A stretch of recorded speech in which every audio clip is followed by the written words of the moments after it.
Well, let's start with those pro-Palestine protests across the country today and tomorrow.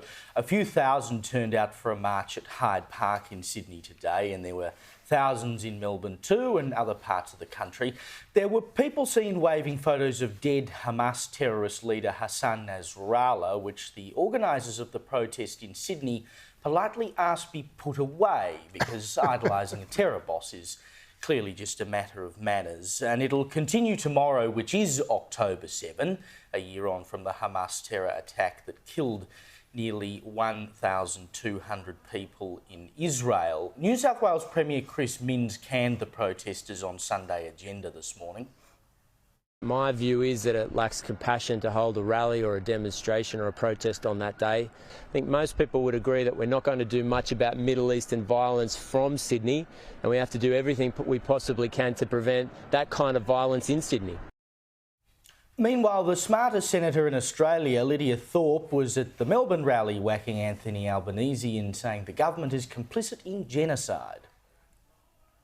Our continued protests for the last 200 years against this colonial oppressive regime that is also complicit in the genocide in Palestine.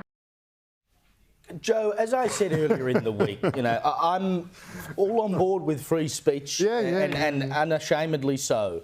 But there is a point where it changes from I have a genuine issue with loss of civilian life in Palestine to I want to protest on the anniversary of a terror attack to signal that I support terrorism. And as far as I'm concerned, if you rocked up to one of those protests, you're doing so because you're saying that you like what happened on October the 7th. It is beyond moronic, and they actually say that, we have the right to mourn the day the genocide started, October the 7th.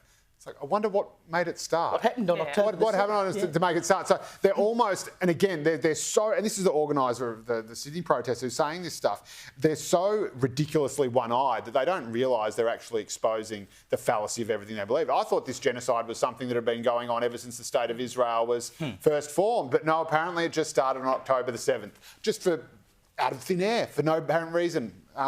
It is so moronic. It is not ironically pro-Palestine either, because it makes, frankly, it likens all Palestinians or the Palestinian cause to terror, to Hamas, to Hezbollah. They're running around carrying pictures of this guy. What do you think that what message does that send to the average Australian? It says, oh, pro-Palestinian must mean you're pro-terrorist. Oh, no, thanks.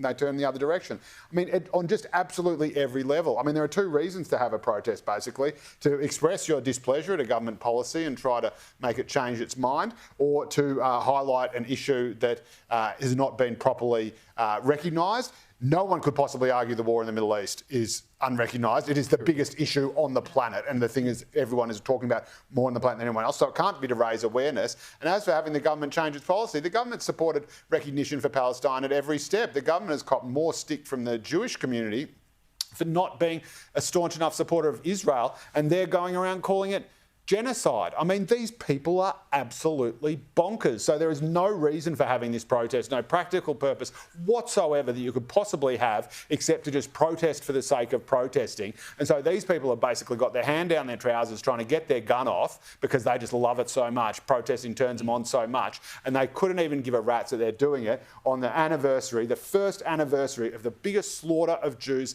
since the Holocaust. Exactly.